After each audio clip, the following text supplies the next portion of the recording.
வணக்கம். G3 செய்திகளுடன் இணைந்திருப்பது பூஜா அழகர். விவசாயிகளுக்கு கலைஞரும் காங்கிரஸ் அரசும் கடன்களை ரத்து செய்தனர்.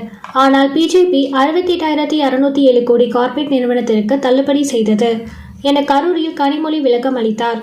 கரூர் நாடாளுமன்ற வேட்பாளராக காங்கிரஸ் கட்சியை சேர்ந்த ஜோதிமணி போட்டியிடுகிறார். நேற்று வேட்புமனு தாக்கல் இறுதி நாளில் தனது வேட்புமனுவை தாக்கல் செய்த ஜோதிமணி, கரூர் மாநகராட்சிக்கு உட்பட்ட கோடங்கிப்பட்டி பகுதியில் உள்ள முத்தாலம்மன் கோவிலில் சாமி கும்பிட்டுவிட்டு தனது பிரச்சாரத்தை துவங்கினார். இவருக்கு ஆதரவாக திமுக கட்சியின் துணை பொதுச் செயலாளர் கனிமொழி ஜோதிமணியை ஆதரித்து கரூரை அடுத்த வெங்கமேடு பகுதியில் பிரச்சாரத்தை மேற்கொண்டார். அப்போது கூடியிருந்த பொதுமக்களிடையே பேசிய கனிமொழி, கலைஞர் விவசாயிகளுக்கான கடனை தள்ளுபடி செய்தார். இதேபோல காங்கிரஸ் ஆட்சியிலும் கடன்கள் ரத்து செய்யப்பட்டது. இதேபோல பிஜேபி ஆட்சியிலும் விவசாயிகளின் கடன்களை ரத்து செய்ய கூறினால் ரத்து செய்வதில்லை. மாறாக 68,607 கோடி ரூபாய் கார்ப்பரேட் நிறுவனங்கள் தள்ளுபடி செய்யப்பட்டுள்ளது. பாவம், மிகவும் கஷ்டப்படும் அவர்களுக்கு தள்ளுபடி செய்ததாக கிண்டல் அடித்தார் கனிமொழி. காங்கிரஸ் ஆட்சி ரத்து செய்வது போல செய்துட்டாங்கன்னா செய்யறதில்லை. ஆனா கிட்டத்தட்ட இந்த ஆட்சியிலே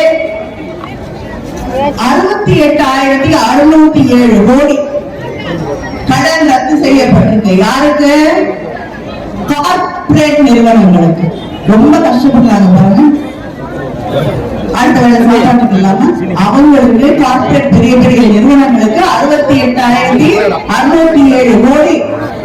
ஆனா 3 நாள் வேலைக்கு வர ஆண்களுக்கும் பெண்களுக்கும் சம்பளம் போடுறதில்லை.